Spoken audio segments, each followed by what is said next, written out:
Hello and welcome, or welcome back to the Campus Ministry Show.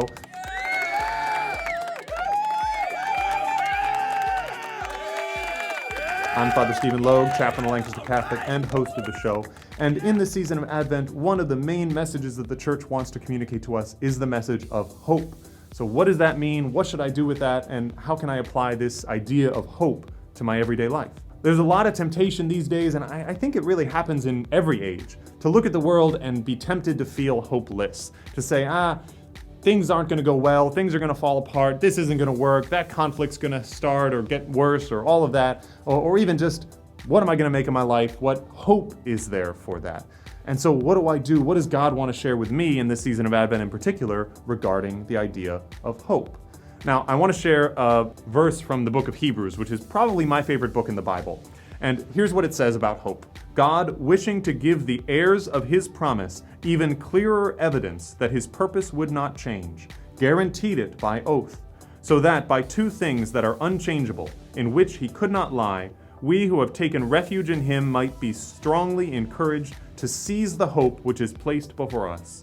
Like a sure and firm anchor, that hope extends beyond the veil through which Jesus, our forerunner, has entered on our behalf, being made high priest forever according to the order of Melchizedek. That sounds a little wordy and it's very poetic and hard to take apart. So let me break that down for you. There are two images that the author of Hebrews gives us to better understand the hope that God offers. The first one is an anchor. We know an anchor on a ship is what they drop over the side, drops down to the bottom, and grabs onto something so that the boat doesn't drift about. And so to really understand hope, because it's not pessimism and it's not optimism, virtue is always in the middle, so hope is in the middle. If you're in a ship, you're out at sea, and there's a storm coming, not a world-ending storm, but just a pretty serious storm, the optimist might put on sunscreen, thinking, hey, it's going to be sunny out, even though there are storm clouds on the horizon. The pessimist might get in the lifeboat and say, abandon ship, it's all lost. But the hopeful person says, no, I'm going to drop this anchor and trust that it's going to grab onto something at the bottom, and that's going to hold us in place. And the anchor is well built, the ship is well built, and things are going to work out, and we might have to weather the storm, but ultimately, we're going to be okay.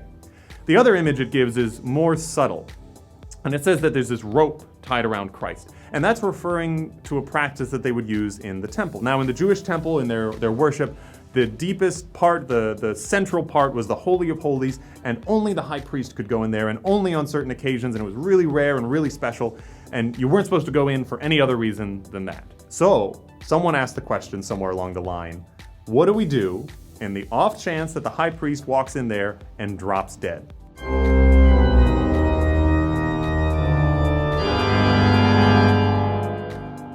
Has a heart attack or something. Because we're not allowed to go in for really any reason like that, even to get his body. So what they would do is they would tie a rope around the high priest, that just in case he dropped dead or maybe just passed out, they could drag him back out and be all right.